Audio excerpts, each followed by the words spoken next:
Hi friends, welcome to Amni natural vlog.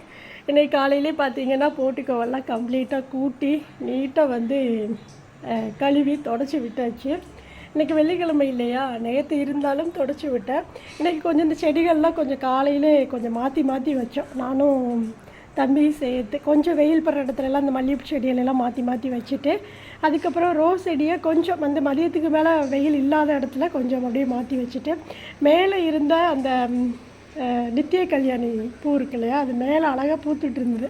சரி, அது பார்வையில் இல்லாமல் மேலே தானே இருக்குன்ட்டு அதை எடுத்து வந்து மறுபடியும் கீழே வச்சாச்சு. அதே போல் டேபிள் ரோஸு. இப்போ நம்மளுடைய துளசி மாடை வந்து இடம் மாற்றி வச்சுட்டேன். இது மாற்றி வச்சு இப்போ ஒரு 2 வாரம் ஆக போகுது. ரொம்ப சூப்பராக இப்போ வந்து தழைஞ்சி வருது. விதைகளும் போட்டு விட்டேன், அதுவுமே நல்லா முளைச்சி வர ஆரம்பிக்குது. செடி வந்து இப்போ ரொம்ப ஹெல்த்தியாக சூப்பராக தலையுது. இத்தனை நாள் மாற்றி மாற்றி ஒவ்வொரு இடமா வச்சுக்கிட்டே இருந்தேன்னா வரவே இல்லை. இப்போ கரெக்டான இடம் வந்து துளசி மாடத்துக்கு நல்ல வெயில் உள்ள இடத்துல வச்சாச்சு. அதுக்கப்புறம் மேலே வச்சுருந்த அந்த டேபிள் ரோஸ், அதுவுமே பார்த்திங்கன்னா நிறைய பூ, நல்ல பெரிய பெரிய பூவாக பூத்துட்டு இருந்தது. அதையும் கொண்டு வந்து அழகாக துளசி மாடத்துக்கு முன்னாடியே வச்சுருக்கேன். இது கேமரா ஷூட்டுக்கும் நல்லா இருக்கும், பார்க்குறதுக்கு ரொம்ப கலர்ஃபுல்லாக இருக்குது. இப்போ போர்ட்டிகோ பார்க்குறதுக்கு துளசி மாடம் உருளி எல்லாமே கழுவி எல்லாம் காய வச்சு எல்லாம் எடுத்து வச்சுருக்கேன். இனிமேல் தான் பூஜைகள் ஆரம்பிக்க போகிறேன். அடுத்து நான் என்ன பூஜை பண்ணுறேன் அப்படிங்கிறத செட்டிநாடு அம்மனி சேனலில் வ்ளாகாக கொடுக்குறேன். கண்டிப்பாக எல்லோரும் பாருங்கள், மிஸ் பண்ணிடாமல் நம்ம அம்மனி நேச்சுரல் வ்ளாகையும் சப்ஸ்கிரைப் பண்ணிக்கோங்க.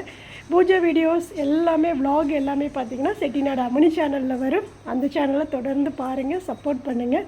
இப்போ இப்படி தான் இருக்குது நம்மளுடைய போர்ட்டிகோ. கம்ப்ளீட்டாக க்ளீனாக தொடச்சி நீட்டாக சுத்தம் பண்ணி அழகாக வச்சாச்சு. ஃபேனை போட்டு விட்டுட்டா காஞ்சிட்டு இருக்குது. அடுத்து தான் நான் மற்ற வேலைகள்லாம் செய்ய போகிறேன். இந்த மணி சவுண்டு வந்து அவ்வளோ சூப்பராக இருக்குங்க. நல்லா காற்று அடிச்சுட்டு அப்படியே எனி டைம் அந்த மணியோட சவுண்டு வந்து நம்ம வீட்டில் கேட்டுகிட்டே இருக்கும். அப்படி அந்த மணியோட அந்த சவுண்டு வந்து கேட்டுகிட்டே இருந்தது அப்படின்னா நல்ல பாசிட்டிவிட்டியாக அந்த இடம் வந்து நல்ல ஒரு நேர்மறை ஆற்றலோடு இருக்கும். அதோட சவுண்டே நல்ல ஒரு மங்களகரமாக இருக்கிற மாதிரி இருக்கும். லைட்டாக காற்று அடித்தாலும் அதோடய சவுண்டு வந்து எப்போதும் ஒழிச்சிட்டே இருக்கும். அது வந்து அந்த சவுண்டு கேட்குறக்கே ரொம்ப ஒரு நல்லா இருக்கும். நம்மளுடைய மனசு வந்து ரொம்ப அமைதியாக இருக்கிற மாதிரி ஒரு ஃபீல் ஏற்படும். இதை யாரெல்லாம் உணர்ந்திருக்கீங்க அப்படிங்கிறத உங்களுடைய கமெண்ட்ஸில் சொல்லுங்கள். அவ்வளோதான், காலையில் ஃபுல்லாக கம்ப்ளீட்டாக க்ளீன் பண்ணி முடிச்சு வச்சு இனி அடுத்து என்னோடய பூஜை வேலையை நான் வந்து ஆரம்பிக்க போகிறேன். மிஸ் பண்ணிடாமல் நம்ம செட்டிநாடு அம்மனி சேனலில் பாருங்கள். இன்றைக்கி என்ன பூஜை கொடுக்க போகிறேன் அப்படிங்கிறத. Thank you so much.